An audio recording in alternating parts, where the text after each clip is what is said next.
O que o senhor sente quando vê e ouve mais uma vez que tanques alemães estão voltando a avançar no Donbass?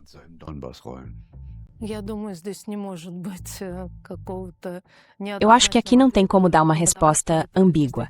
É realmente muito assustador de ver, muito doloroso de ver. Eu, por exemplo, nasci ainda na União Soviética e sempre fui criada com a ideia de que a coisa mais terrível que pode acontecer na vida de qualquer país, de qualquer povo, é a guerra. E claro, eu nunca poderia imaginar que isso realmente se repetiria e que eu veria isso acontecer.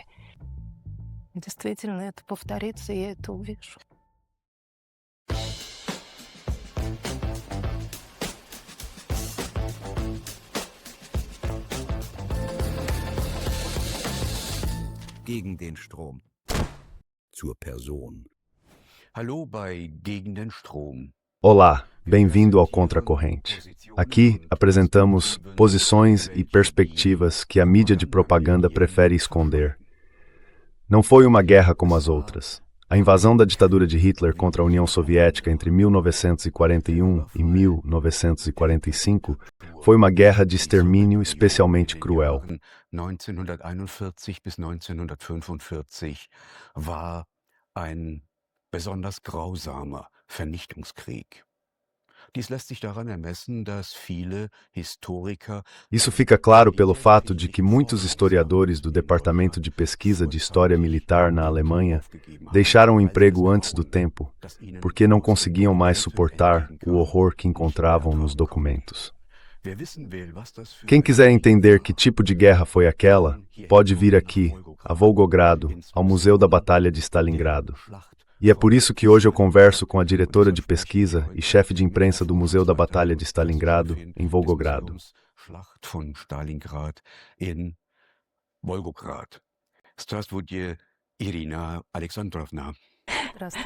Olá, Irina Alexandrovna. Olá, muito obrigado pelo seu tempo. Eu falo pouco russo, então vai ter tradução. Como diretora de pesquisa deste museu, que recebe mais de 1 milhão de visitantes por ano, qual é a sua principal missão aqui?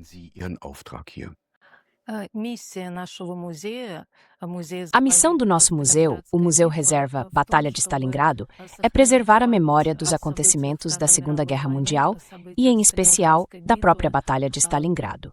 Isso é fundamental para que tragédias tão terríveis não se repitam em nenhum país no futuro.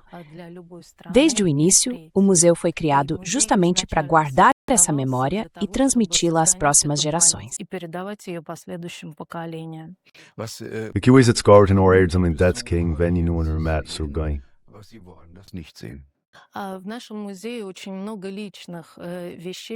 No nosso museu, temos muitas coisas pessoais dos participantes da Batalha de Stalingrado.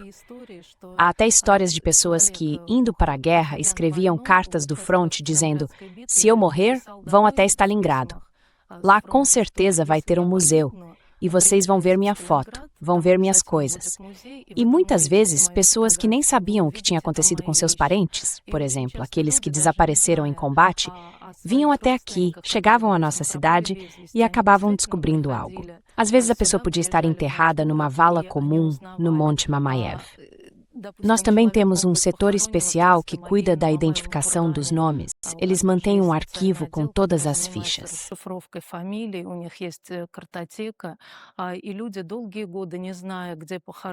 Durante muitos anos, as pessoas, sem saber onde seu parente estava enterrado, vinham e descobriam. E essa memória ganhava um lugar concreto, um ponto onde era possível ir e prestar homenagem ao parente que morreu pela pátria, fosse o pai, o avô ou o bisavô. No Monte Mamayev também estão gravados no salão os nomes daqueles que morreram defendendo Stalingrado, defendendo a pátria. E para as pessoas, se de repente aparece o nome de algum parente, isso é claro, algo muito marcante e uma grande honra. Saber que ele está eternizado ali, que nós lembramos dos nossos heróis. Preservamos essa memória e a transmitimos adiante.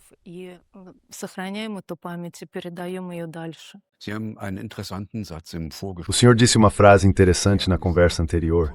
Disse que os políticos decidem sobre as guerras e é a população, as pessoas comuns, que sofrem com isso. E isso também fica muito claro aqui na exposição, em várias histórias individuais que estão documentadas. Por exemplo, na história do soldado Panamarenko. Dem Schicksal des Soldaten Panamarenko. Да, конечно, это трагедия. Sim, claro, é uma tragédia. Toda guerra é uma tragédia. Toda guerra traz destruição e morte. Mães perdem seus filhos, esposas perdem seus maridos, crianças perdem seus pais.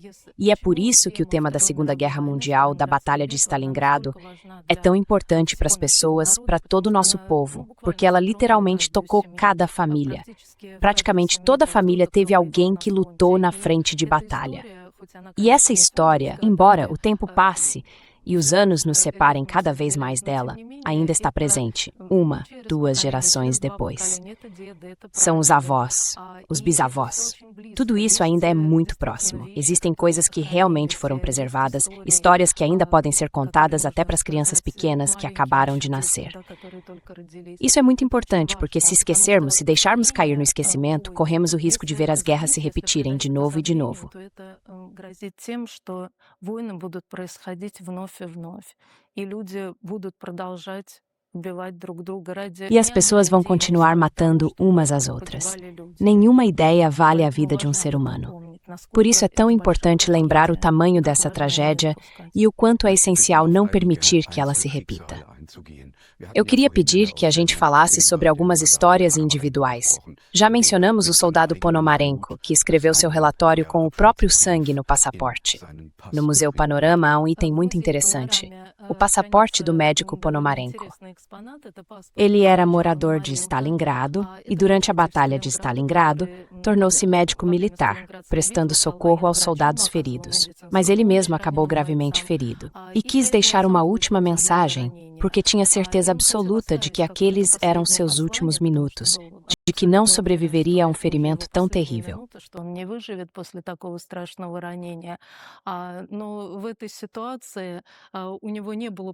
Mas naquela situação ele não tinha nenhum papel à mão, só os próprios documentos, o passaporte dele, e não havia tinta alguma, só o próprio sangue que escorria dali ferimento grave.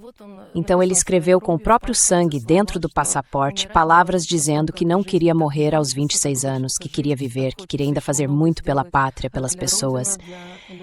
Ele deixou esse passaporte escondido entre os tijolos do Moinho de Gergart, que até hoje pode ser visto aqui, o prédio ao lado do Museu Panorama. Mas, felizmente, Ivan Ponomarenko sobreviveu e, depois da guerra, voltou a Stalingrado. Pelos sinais que só ele conhecia, encontrou o esconderijo e tirou de lá o passaporte. Mais tarde, como uma espécie de relíquia, um testemunho das duras batalhas e da dedicação dos soviéticos, defensores de Stalingrado, ele doou esse passaporte ao nosso museu.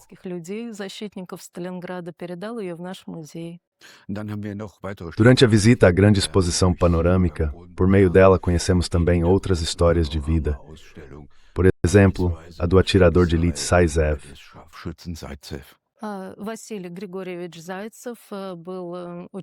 Vassili Grigorievich Zaitsev foi um dos atiradores de elite mais conhecidos daquela época. Ele atuou na frente de Stalingrado, como parte do 6º Exército. A característica principal das batalhas em Stalingrado era o combate urbano. As posições soviéticas e as posições fascistas ficavam muito próximas umas das outras, às vezes separadas por apenas algumas dezenas de metros. Nessas condições de luta nas ruas, o fogo de atiradores de elite se tornou um meio muito eficaz de combate. Na frente de Stalingrado havia cerca de 1.000 snipers soviéticos e juntos eles eliminaram aproximadamente 27.000 inimigos. Vassili Zaitsev foi um dos mais famosos entre eles. Ele desenvolveu novos métodos de tiro de precisão e treinava os jovens soldados, atuando como um verdadeiro mentor, um professor de combate de atiradores. Por seus feitos na Batalha de Stalingrado, ele recebeu o título de Herói da União Soviética. No museu está gravado seu rifle de precisão, que ele mesmo doou depois da guerra.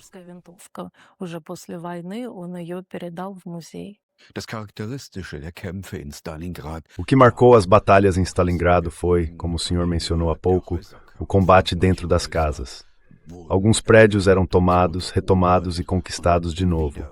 Havia lutas entre o 2º e o 3º andar, entre o 3º e o 4º.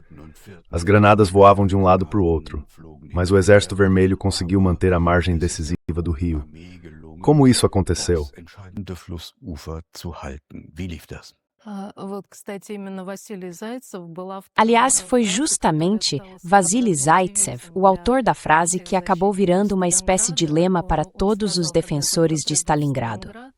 Quando ele chegou à cidade, perceberam logo a habilidade dele como atirador e lhe entregaram um rifle de sniper. Perguntaram se ele entendia a missão, e ele respondeu: sim, depois do Volga não há mais terra para nós. Essa frase, de que depois do Volga não há mais terra para nós, de que o inimigo precisa ser detido ali mesmo, expressava exatamente o espírito da defesa. O inimigo não podia de jeito nenhum chegar até o Volga, porque o Volga tinha uma importância enorme. Era a principal via de transporte por onde passavam as cargas militares e o petróleo indispensável para manter as operações de guerra.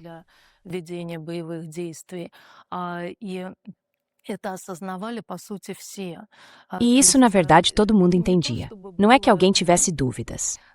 Todos sabiam, sim, era o limite, sim, o país é enorme, ainda há muitas regiões, mas não se podia deixar o inimigo avançar mais. Ele tinha que ser detido. Moscou era muito importante, claro, é a capital. Mas Stalingrado também era fundamental. Era um grande centro de transporte, um grande centro industrial. E, por fim, a cidade levava o nome de Stalin. Entregar ao inimigo uma cidade com o nome de Stalin seria uma derrota moral. Por isso, as pessoas aqui realmente lutaram até o fim, consciente de que o Sírio precisava a qualquer custo.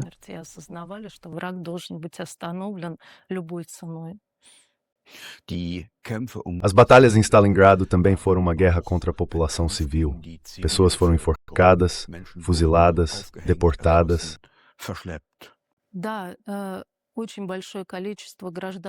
Sim, um número muito grande de civis sofreu com isso. A questão é que os acontecimentos se desenrolaram muito rápido e, na prática, não houve tempo para organizar uma evacuação do povo antes do início da batalha. Claro, uma parte conseguiu ser evacuada, mas mesmo assim, muita gente teve que ficar na cidade. Quando começou o bombardeio, no dia 23 de agosto, as bombas destruíram o depósito de combustível na margem do Volga e o rio acabou pegando fogo. A partir daí já não dava mais para atravessar o rio. E do outro lado, tudo já estava tomado pelos fascistas. Por isso, muitas pessoas morreram tentando atravessar aquela água em chamas. Mas muitos preferiram, em vez de uma morte tão terrível, ficar na cidade e tentar sobreviver de alguma forma.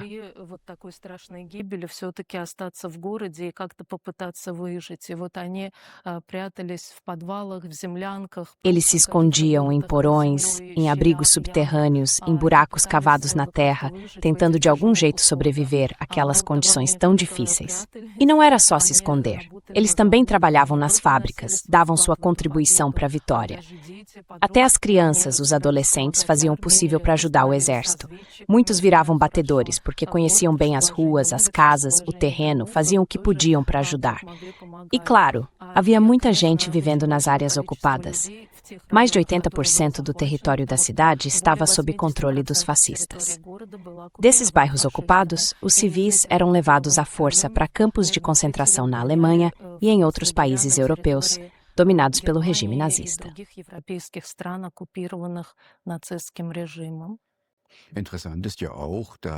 É interessante notar que a grande fábrica de tratores continuou produzindo tanques, mesmo durante os bombardeios, durante os combates. E 40% de todos os tanques russos T-34 vieram da fábrica de tratores de Stalingrado.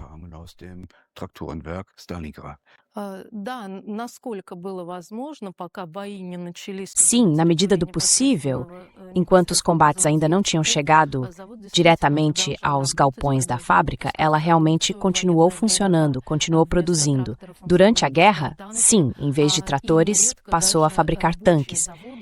E muitas vezes até os próprios operários participavam dos combates. Há registros documentais, casos descritos em que um trabalhador, depois de consertar um tanque, ele mesmo entrava nele, saía para o campo e lutava. Ou seja, mesmo quando já não era mais possível produzir tanques, a fábrica continuava trabalhando com reparos. Der deutsche Oberbefehlshaber hier, O comandante alemão aqui, o Marechal de Campo Paulus, foi promovido pelo ditador Adolf Hitler porque o Führer acreditava que um marechal de campo alemão nunca se renderia. Mas a rendição aconteceu e 91.000 soldados alemães foram feitos prisioneiros de guerra. Que papel isso teve no desenrolar da Grande Guerra? Welche Rolle spielte dies für den Verlauf des Großen Krieges? Em primeiro lugar, foi a primeira vez na história da Alemanha que um marechal de campo foi feito prisioneiro. Paulo se tornou o primeiro marechal a se render. E é importante lembrar que ele era realmente uma figura muito importante, muito influente, dentro do exército nazista. Ele foi um dos autores do Plano Barbarossa, o plano da Guerra Relâmpago contra a União Soviética. E como se sabe, já estando prisioneiro, ele passou a atuar ativamente em atividades antifascistas. Ou seja, ele trabalhava entre os oficiais alemães, pedindo que parassem com aquela guerra sem sentido, que se rendessem e colocassem fim ao conflito.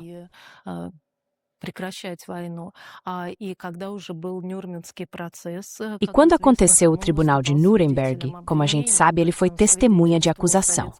Ou seja, ele depôs em nome da União Soviética. Isso, claro, foi totalmente inesperado e causou um choque entre os outros comandantes alemães, porque na prática a mão direita de Hitler estava testemunhando contra eles. E mesmo depois de passar muito tempo em cativeiro, quando já estava para deixar a União Soviética, Stalin ainda demorou bastante para permitir que ele voltasse para casa. Só depois da morte de Stalin é que Paulus recebeu essa autorização. E, ao sair da União Soviética, ele disse uma frase que ficou famosa: "Vim para este país como inimigo, mas o deixo como amigo." Os combates em Stalingrado foram, na verdade, o verdadeiro ponto de virada nas batalhas da Segunda Guerra Mundial.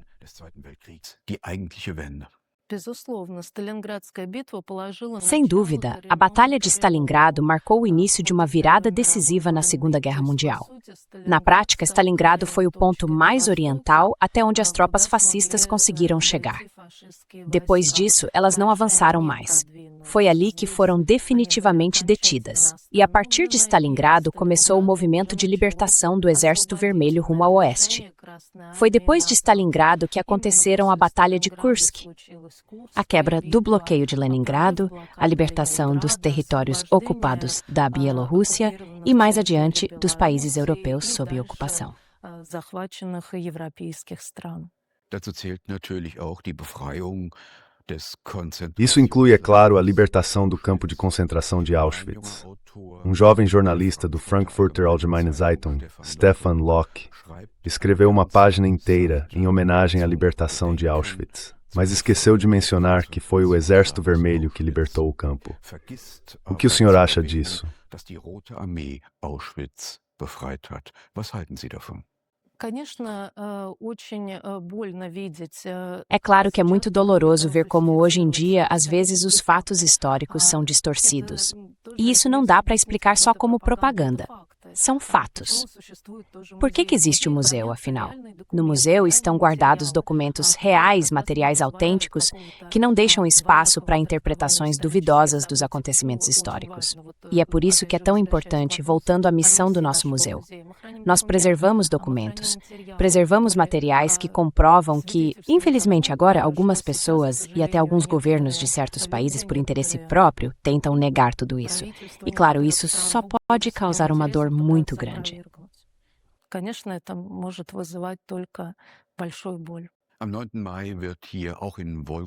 No dia 9 de maio, aqui em Volgogrado, também se comemora a vitória sobre a ditadura de Hitler e a libertação da Alemanha do fascismo.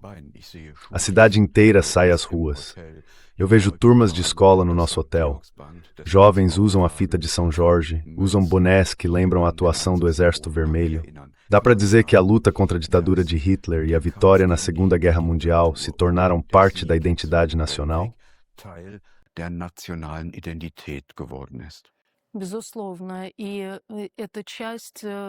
Sem dúvida. Isso faz parte do código cultural, dá para dizer, de todo o país, de todo o povo russo. Porque, como eu já disse, praticamente não existia família que não tivesse sido afetada pela guerra. E, claro, é uma data comemorada por todos. Como dizia uma antiga canção soviética, é uma celebração com lágrimas nos olhos. Sim, é uma festa que custou muito sangue, um preço altíssimo, mas ainda assim é uma festa, é uma celebração da liberdade. E não só da liberdade do nosso país, porque o mundo inteiro foi libertado. A ameaça era enorme, pairava sobre todo o planeta, e foi justamente o nosso povo que libertou o mundo dessa ameaça do fascismo. Por isso, é claro, ao reconhecer essa grande e importantíssima missão, essa vitória tão significativa, até mesmo as gerações que conhecem tudo isso apenas pelos livros, ainda se sentem parte desse código cultural tão importante e desse sentimento de orgulho nacional.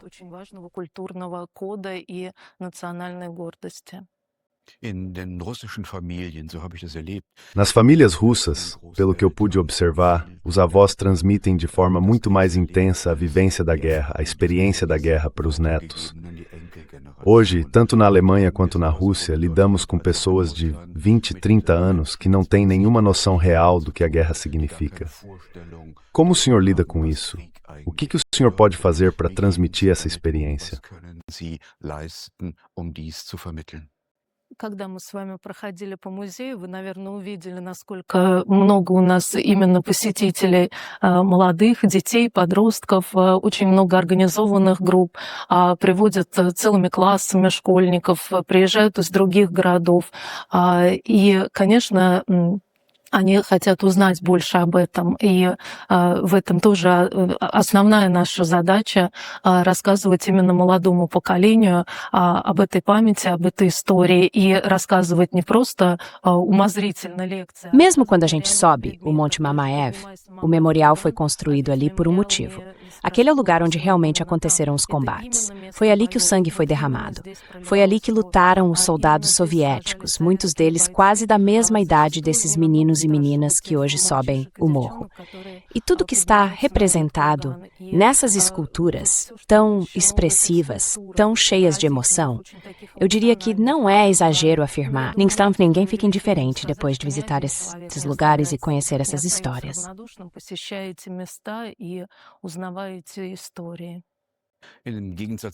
Em contraste, eu vejo claro que entre os mais jovens na Alemanha há muito esquecimento histórico. Existe um ditado que diz: quem não sabe nada precisa acreditar em muita coisa. Isso é um risco para o desenvolvimento de hoje?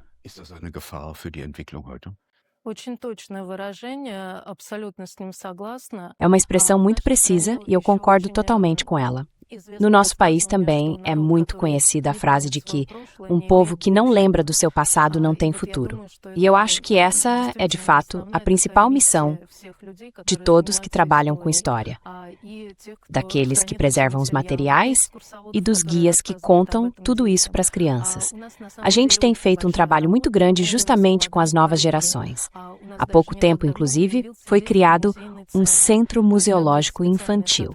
Lá, há profissionais que desenvolvem programas voltados especialmente para as crianças. Esses programas têm vários formatos, modernos, multimídia, até em forma de jogos e atividades interativas. A ideia é falar com jovens de um jeito que seja claro e interessante, mas sem deixar de transmitir coisas realmente importantes e fatos históricos.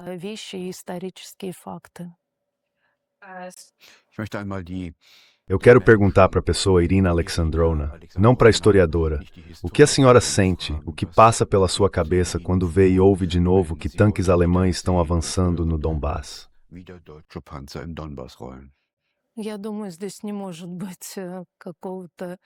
Eu acho que aqui não tem como dar uma resposta ambígua. É realmente muito assustador de ver, muito doloroso de ver.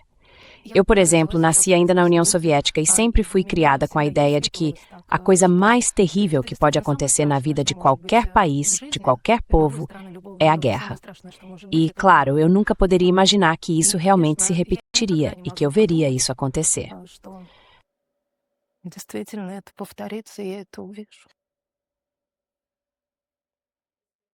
Ich spüre Ihnen den Schmerz an und Eu percebo a sua dor e acho que ela não diminui quando a gente fala dos políticos na Alemanha que hoje aparecem com frases como "a Rússia será sempre nossa inimiga" ou "estamos em guerra contra a Rússia".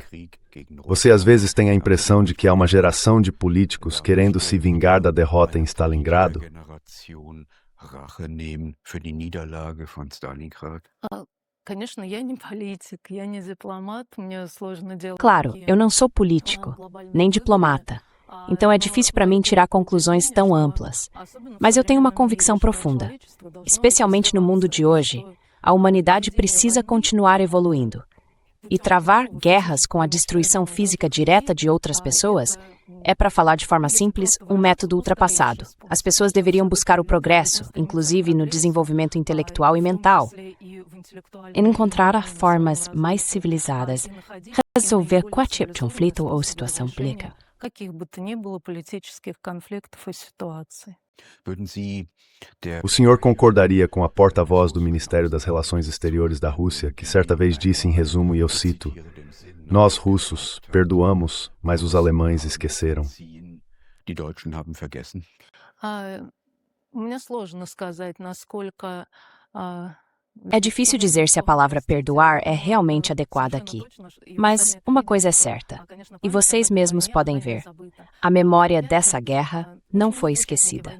De novo, muitos dos que participaram da guerra, e isso não é uma opinião minha, nem uma interpretação pessoal, e sim lembranças de pessoas reais, civis que viveram tudo isso, contam que quando as colunas de prisioneiros eram levadas por Stalingrado, muitas mulheres russas levavam comida para eles. Elas dividiam até o pouco que tinham naquele momento.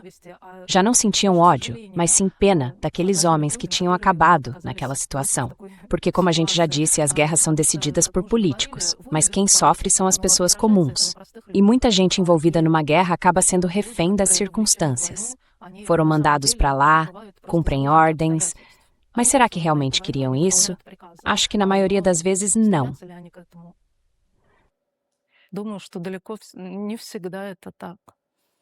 Wenn Sie heute Quando a gente vê hoje aqui na Alemanha que estão voltando a fazer campanha contra a Rússia, que há de novo ódio aos russos e russofobia, você diria que isso é uma forma de racismo? das ist eine Form des Rassismus. Опять же, как показывают уроки Mais uma vez, истории, como mostram lições da história, especialmente da Segunda Guerra Mundial, o racismo, nacionalismo e qualquer ideologia desse tipo são destrutivos e traz apenas destruição e somente isso. только уничтожение и беды. Wir haben viele Jahrzehnte A gente teve muitas décadas de reconciliação entre o povo da Rússia e o povo da Alemanha. Eu acho que isso foi algo historicamente único depois da guerra de extermínio da Segunda Guerra Mundial. E agora estamos vivendo uma nova era de gelo, uma nova confrontação. Você acha que a reconciliação ainda é possível? Glauben Sie, dass Versöhnung wieder möglich ist? Конечно, очень хочется верить, что все-таки Claro, a gente quer muito acreditar que a humanidade vai conseguir superar essa crise, que o bom senso vai prevalecer, que a verdade vai prevalecer, que as pessoas vão se voltar para ideias de paz e entender que, no fim das contas, esse é o nosso mundo comum, é a nossa história compartilhada. Se a gente pensar de forma mais ampla, a vida humana é um período tão curto na história do universo e do nosso planeta. Estamos todos tão conectados que dividir as pessoas por qualquer critério, ainda mais por nacionalidade ou por raça, é um caminho totalmente sem saída. No fim, todos nós somos habitantes deste planeta e vamos continuar existindo juntos, de um jeito ou de outro. Agora, a qualidade dessa convivência, se vamos destruir o mundo e o dos outros, ou se vamos construir e torná-lo melhor e mais rico, depende só das pessoas. E eu quero acreditar que esse entendimento, no fim, vai vencer. вот это вот понимание все же победит. Haben Sie ein Wort für die O senhor tem algo a dizer aos políticos na Alemanha que hoje voltam a falar em capacidade de guerra e as pessoas que estão se deixando empurrar para novos conflitos? Kriege hineintreiben lassen in Deutschland? Наша страна, русские люди, жители... O nosso país, o povo russo, os cidadãos da Rússia não querem guerra. Sim, houve uma guerra, mas nós estávamos defendendo a nossa pátria. O O nosso país não inicia guerras, a não ser quando é para proteger a si mesmo. E claro, nós fazemos parte do mundo em comum, fazemos parte de uma cultura compartilhada, e eu acho que o mais importante é entender e preservar esse nosso mundo comum. Muito obrigado, Irina Alexandrovna. Obrigado. Спасибо большое, Irina Alexandrovna. Спасибо. Die Forschungsleiterin A diretora de pesquisa do Museu da Batalha de Stalingrado, aqui em Volgogrado, diz que a gente não pode esquecer o legado histórico dessa guerra. Os políticos começam as guerras, as pessoas é que sofrem com elas. E ela espera que venha uma nova fase de reconciliação. auf eine neue Phase der Versöhnung. Спасибо Muito большое. obrigado pelo seu tempo. Wir bei Gegen den Strom Aqui no Contra a Corrente, a gente mostra para você posições e pontos de vista que a mídia de propaganda prefere esconder. verschweigen.